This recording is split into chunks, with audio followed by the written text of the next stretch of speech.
Na Real, Jovem Pan contra a fake news. É isso, Na Real, Jovem Pan contra a fake news, um debate importante que ajuda a preparar a sociedade para o ambiente digital e ao enfrentamento da desinformação. Nesse ano, milhões de brasileiros vão às urnas eleger prefeitos e vereadores. Agora, como as notícias falsas podem tumultuar o processo? Os prejuízos interferem na vida dos eleitores e até mesmo dos candidatos. E o nosso convidado de hoje, aqui no Na Real, é o professor de Direito Eleitoral e Constitucional do IBMEC de São Paulo, Clever Vasconcelos. Tudo bem, professor? Como sempre, muito obrigado pela gentileza. O senhor é muito bem-vindo. Eu agradeço o convite, Thiago. Sempre um prazer estar aqui com vocês para esclarecer pontos importantes. Bom, professor, esse debate é um debate que surge principalmente em todo o ano eleitoral, não é a primeira vez que há essa preocupação. Agora, nesse ano, existem outras preocupações, a inteligência artificial, e para que a gente possa ter uma ideia como a fake news, como essas informações falsas acabam interferindo no processo eleitoral. Muitas vezes é difícil de mencionar, mas o senhor, como especialista, o que poderia dizer em relação a isso para a gente começar a nossa conversa? Olha, as fake news, as notícias mentirosas, as notícias não verdadeiras, elas são comuns na história da humanidade, não é? Não é só na atualidade que nós temos esse prejuízo, né? Eu trouxe aqui alguns dados históricos, se você me permite, Tiago. Nós tivemos aqui no século I difamação com relação ao Marco Antônio, imperador romano. Nós tivemos aqui, na época de Constantino também, já tivemos até fake news influenciando o conclave papal no século XVI, Papa Júlio de Médici. Tivemos, eu não sei se os dados históricos também se recordam sobre isso, a questão quando o homem chegou à Lua, onde diziam que haviam pessoas, enfim, habitantes na Lua. Então, veja que essas notícias são costumeiras na história da humanidade. O que a gente passa hoje não é novidade. Agora, a influência que você me pergunta no processo eleitoral é muito relevante.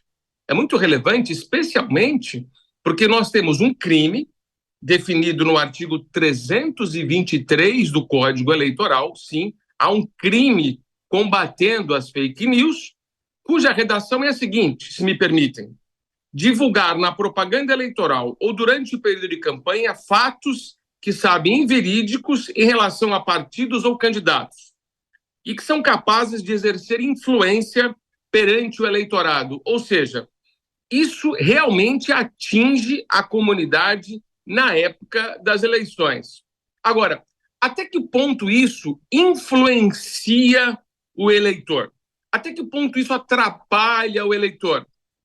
Bom, as redes sociais hoje, bem difundidas, a informação extremamente difundida enfim, na casa das pessoas, isso pode exercer influência conforme o nível de cognição, o nível de conhecimento.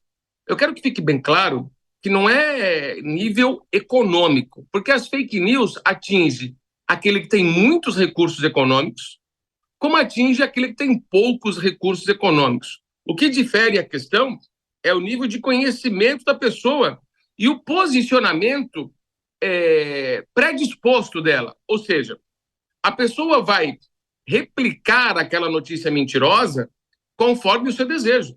Ou seja, eu quero que aquele meu determinado candidato ganhe a eleição. Eu vou replicando essas notícias em favor do meu candidato, em prejuízo do oponente. Ou seja, no resumo da questão, o que vai influenciar a fake news? No nível de conhecimento do indivíduo e também nas questões que envolvem aqui a manipulação da verdade em favor ou detrimento de quem quer que seja. Professor, no começo da sua fala, o senhor deu um panorama histórico, né, de alguns casos marcantes da história do mundo, citou até a chegada do homem à Lua, né, porque até hoje há uma discussão se isso é verdade ou não é verdade. Agora, o que eu pergunto para o senhor é o seguinte: nós vivemos uma época em que há o predomínio de redes sociais, da própria internet. A gente já é de um tempo que isso não existia e a gente viu como que essas mudanças estão ainda acontecendo na prática e cada vez mais surgindo ferramentas, como eu citei no começo, a inteligência artificial. No caso da internet, a informação falsa vira uma disseminação em massa. Talvez aí é o principal problema, talvez aí é o ponto mais crucial, professor. Sim, a questão é porque a internet e as redes sociais estão nas casas e no celular de cada um. Ou seja, a informação hoje, Tiago, é muito mais difundida, ela chega mais rápido nas casas das pessoas do que outrora. Veja, você falou em dados históricos, eu posso trazer mais alguns dados históricos. Goebbels, ministro da informação nazista, né, tinha essa ideia também de levar a informação equivocada para a população, manipulando à vontade. Mas até que ponto, lá nos anos 1930, 1940, isso chegava à casa das pessoas? Outro dado interessante é aqui, na época de Luís XVI, no século XVIII, aqui, o ministro Maurepas, da época do reinado de Luís XVI, também manipulava em favor da população dados mentirosos, no sentido de convencer as pessoas que a França ia bem. Então, o grande problema da atualidade é a velocidade da informação, a qualidade ou a falta de qualidade dessa informação, porque mecanismos jornalísticos estão todos à disposição. Boas empresas e empresas mal intencionadas. Isso vai chegar até o eleitor. O que é preciso é que o eleitor tenha esse nível de conhecimento, fazer uma apuração do que é verdadeiro e do que é mentiroso e denunciar, porque é o único remédio, é a denúncia pelos meios adequados. Agora, fica muito difícil, através dos meios existentes, de nós impugnarmos uma candidatura por força da divulgação da fake news. Por quê? Porque, em última análise, ela pode gerar multa para o candidato, mas o candidato, ele fala, eu pago a multa desde que a fake news seja disseminada. E pode gerar também a vitória dele diante de uma campanha mentirosa. Então, se essa divulgação for em massa, se essa divulgação for empresariada, aí nós temos o abuso do poder econômico.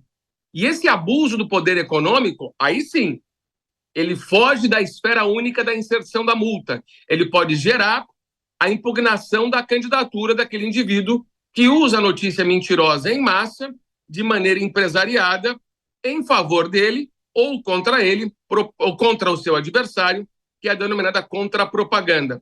Portanto, veja que nós vamos conviver historicamente e convivemos com as fake news. Isso é histórico. Agora, é importante que o eleitor tenha mecanismos de denúncia para mostrar para as autoridades no sentido de combater esse tipo de ilegalidade. E, professor Kleber, de uma certa maneira, o senhor falou que como se mensura, né, ou como se analisa a consequência da fake news num processo eleitoral. Como é que sabe que uma notícia falsa realmente interferiu ou no resultado de uma eleição ou até mesmo numa disputa entre dois candidatos? Eu pergunto, o senhor acha que é mais factível que a informação falsa atrapalhe a vida dos candidatos ou interfira num processo eleitoral como um todo, atingindo os eleitores? É possível fazer essa separação ou não? A fake news ela atrapalha todo o processo eleitoral. Porque, veja bem, numa propaganda, no período de propaganda, que vai do dia 16 de agosto até o sábado, véspera da eleição, é onde se mobilizam os candidatos e os eleitores para escolher, enfim, aquele que vai representar, seja no Poder Executivo ou no Poder Legislativo. A inserção das notícias mentirosas, elas até podem favorecer determinado candidato. E é óbvio, ele pode tirar proveito disso. Agora, isso de maneira categórica atrapalha todo o processo eleitoral, porque deslegitima a vontade autêntica do povo na escolha do seu candidato. Essa deslegitimação, ela é uma doença infecciosa que pode comprometer o equilíbrio democrático e eleitoral de uma disputa. Então, é preciso que nós realizemos o combate às fake news, ainda que seja um combate setorizado para candidato A, B ou C, ou seja um combate de modo generalizado, quando esse processo está difundido de maneira ampla na sociedade. Portanto, atrapalha das duas formas. Atrapalha quando existe poucas fake news e atrapalha quando existem muitas fake news. O grande prejudicado é o processo eleitoral e o aspecto democrático que envolve a escolha dos candidatos. Por isso que é bom a Justiça Eleitoral, como tem feito, ampliar os mecanismos de facilitação da denúncia e também o próprio eleitor, realizando a sua checagem, quando ele quer checar, denunciar, por exemplo, ao Ministério Público Eleitoral, à Polícia Federal, trazendo alguns instrumentos de prova que possa viabilizar essa checagem de maneira mais efetiva.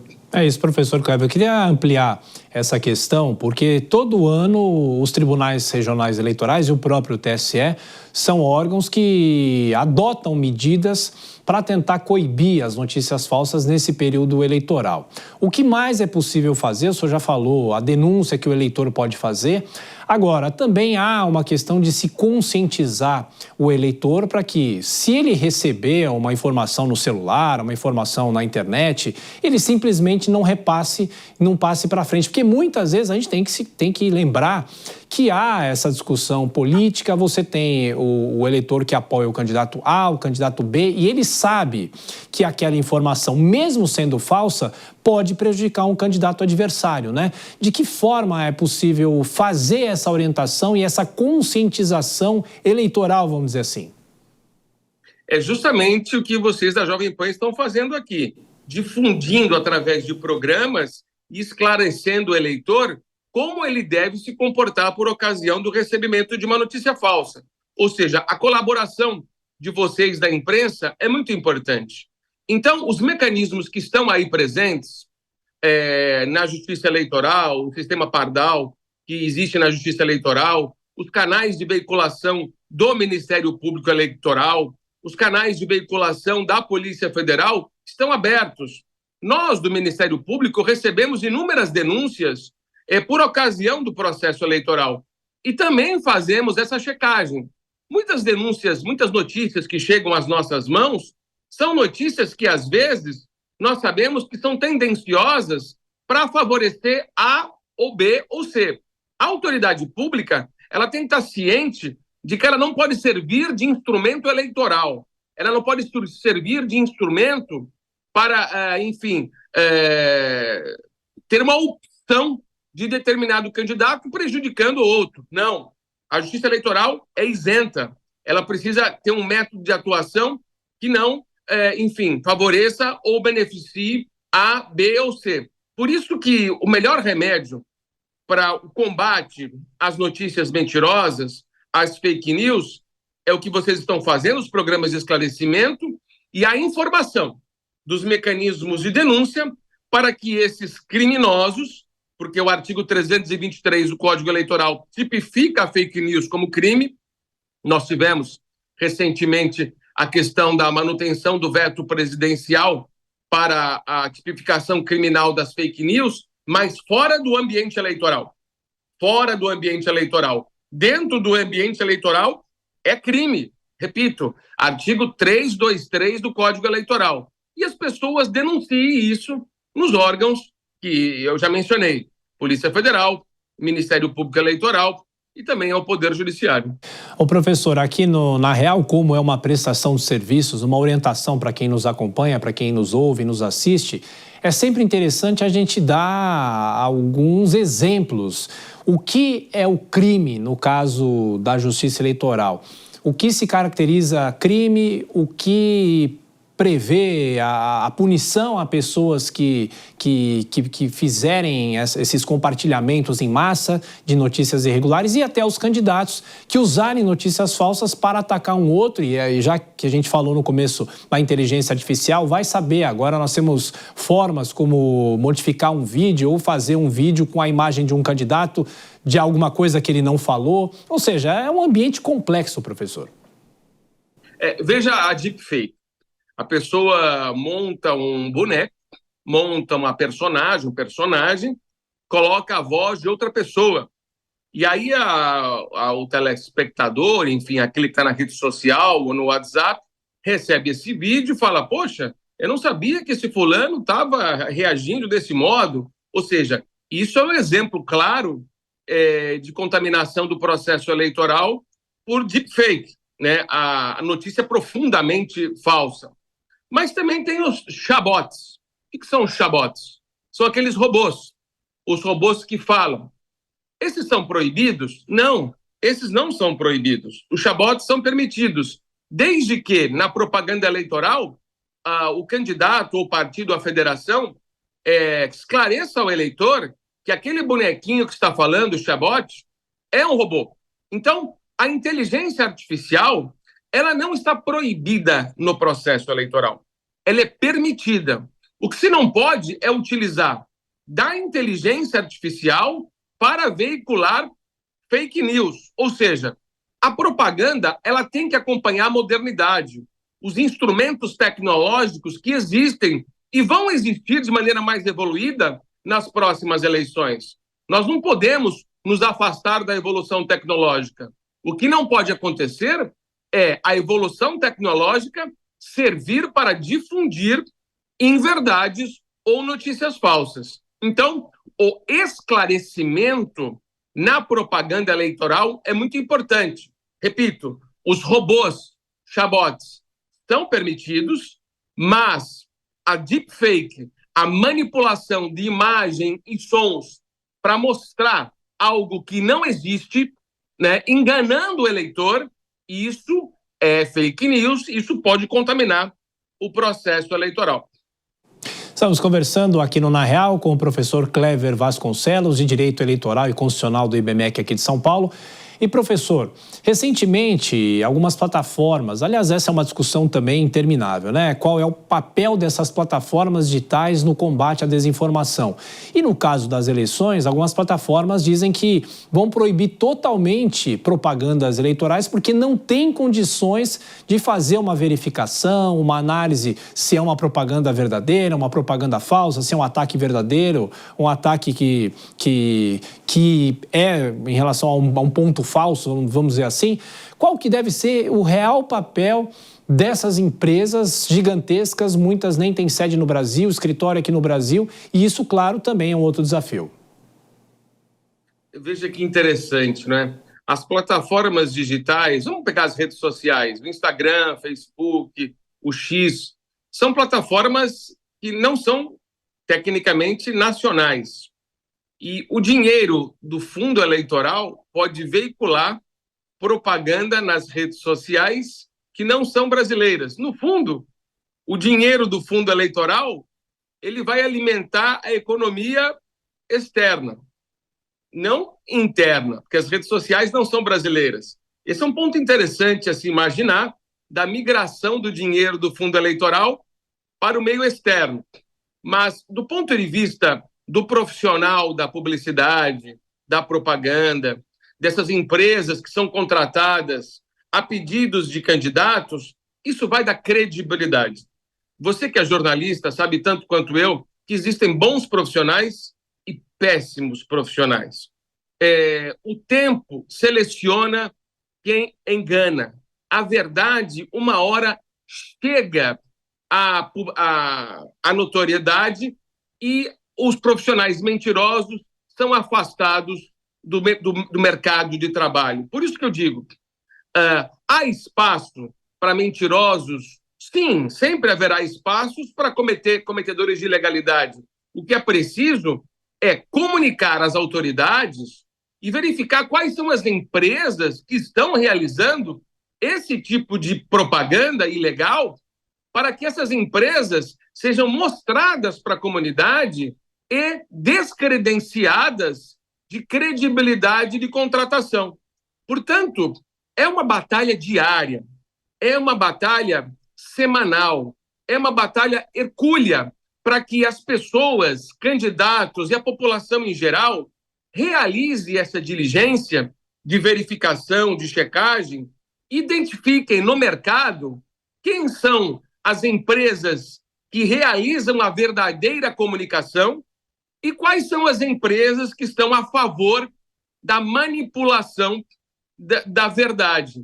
Então, esse é o ponto que o eleitor, que todos nós, vocês jornalistas, nós do direito e a população em geral, é que vamos verificar com o tempo. E aí as respostas vão chegando. É um processo que requer maturação.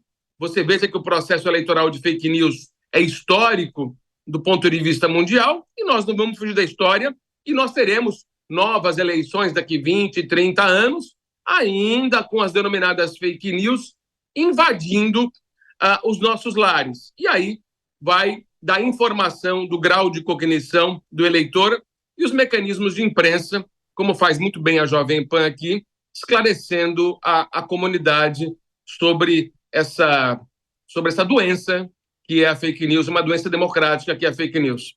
Professor Clever. Doença antidemocrática. Antidemocrática, certo. E, professor, acho uma questão importante, todos os nossos convidados, a gente toca nessa questão porque é preciso também esclarecer o nosso público e isso também ajuda no debate de regras que estão sendo construídas pelo Congresso Nacional, até mesmo pela Justiça Eleitoral. E há a tal da linha tênue entre fake news, a própria desinformação, e se isso é censura e se isso é você podar a opinião de uma pessoa. Como que é possível fazer uma discussão saudável com a sociedade e esclarecer essas diferenças, sem, obviamente, censurar ninguém, mas que cada um tenha responsabilidade, talvez seja essa a palavra, professor? Vamos lá. O que é censura? Tecnicamente, o que é censura? Censura é a existência de um órgão dentro do Poder Executivo que analisa previamente aquela informação, autorizando ou não autorizando a sua veiculação. Isso é censura, como existia nas épocas da ditadura no Brasil. O Poder Executivo avaliava aquela informação, permitia ou não permitia a sua divulgação. Hoje, existe órgão de censura? Não. O que existe é o Poder Judiciário analisando se aquela informação veiculada é falsa ou não é falsa. E aí tomando as medidas necessárias para que essa notícia não seja divulgada. Vamos dar um exemplo. Eu vou escrever um determinado livro e eu vou divulgar esse livro. Algum órgão do Poder Executivo vai avaliar previamente o conteúdo do meu livro? Não. Agora, se o meu livro tem dados que ofendem A, B ou C, causando um prejuízo a essa pessoa, esse livro pode ser retirado do comércio. Aí, essa decisão que retira o livro do comércio é uma decisão de censura? Não. É uma decisão que analisa, dentro da razoabilidade, se essa notícia deve ou não continuar sendo veiculada. Portanto, não existe mais a censura no Brasil, né? As pessoas usam indevidamente a palavra censura. O que existe é um órgão, que geralmente é o Poder Judiciário, que vai analisar se aquela informação que foi difundida, ela deve ser mantida veiculada ou não, se ela fere ou não direitos coletivos, individuais difusos, causando ou prejudicando A, B ou C. Portanto, o ponto principal é a avaliação da razoabilidade. E a avaliação da razoabilidade não é censura, é tarefa dos órgãos do Poder Judiciário para verificar o que pode e o que não pode ser veiculado. E pessoalmente, professor, claro que tirando qualquer contaminação política dessa discussão, que a gente sabe que muitas vezes é difícil, né? Porque o Congresso Nacional é uma casa de leis formada por políticos, né? De que maneira é possível fazer essa discussão? Ou seja, a senhora acha que deve haver uma espécie de marco civil, como a gente já tem o marco civil da internet, o próprio marco civil prevê questões em relação do combate à fake news? Quem que deve criar essa estrutura, que ainda vivemos um mundo relativamente novo em relação a isso, né? Qual estrutura ou qual órgão deveria criar essas regras e a quem caberia fiscalizar? Interessante a sua pergunta e muito, muito oportuna. Nós temos aí alguns anteprojetos de Código Eleitoral. Eu analisei 3 recentemente que o Congresso Nacional está discutindo. O que se vê para o futuro em matéria eleitoral? A edição de um novo Código Eleitoral. E como o legislador tem se comportado analisando estes anteprojetos de Código Eleitoral? É a descriminalização das condutas eleitorais. Ou seja, haverá no futuro, eu percebo, pela atuação do legislador, uma redução de quase 90% de crimes eleitorais. Ou seja, a justiça eleitoral ela não vai ser inchada de denúncias criminais. Mas aí, poxa, Clever, então o que vai acontecer? Essas condutas ilegais não vão ser repreendidas? Agora, essas condutas, pelo que parece, pela atuação do legislador, serão infrações administrativas. E qual o melhor mecanismo de coibir a ilegalidade no processo eleitoral, não criminalizando as condutas, machucando o bolso, machucando o bolso daquele que viola a lei através de multas eleitorais altas.